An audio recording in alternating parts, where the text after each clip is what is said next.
ઢૂંઢતા હોય ને એને અપનાવી લેજો. ઘરે એને તસ્કાર નહીં કરતા દીકરા, હા માળી. એને અપનાવી લેજો. અને એ તમારી માં છે તો તમારું સારું જ કરવા આવીએ છે, કઈ ખોટું જ કરવા આવી નહીં હોય. સાચું માળી. આટલું કઈ સમજ પડતી જ નહીં. અને શું કે છે, આ તો મારી માતા નહીં. અને પાછું બીજા ઘણા બધા ભૂવા ભેગા કરશે, ડાકલા નાકલા બધું બગાડી ભેગા કરશે. પછી શું વળી તું અમારી માં છે, ક્યાંથી આવી છે, ફલાણી છે, કોણ છે, કોની પેલી કરશે? કરે કે નકર દીકરા ઘરે માળી. એટલે શું માતા બોલતી હોય ને તોય ના બોલે.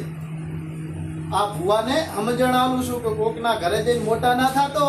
આ મોટા ઘણી જગ્યાએ એવા ભુવા હોય છે, કોઈ જે ધૂણવા આવી છે ને એટલે જબરા થશે. સાચું માળી.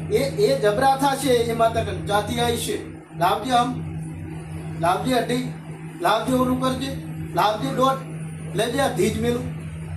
એને પ્રેમથી પગે લાગો, વધાવો.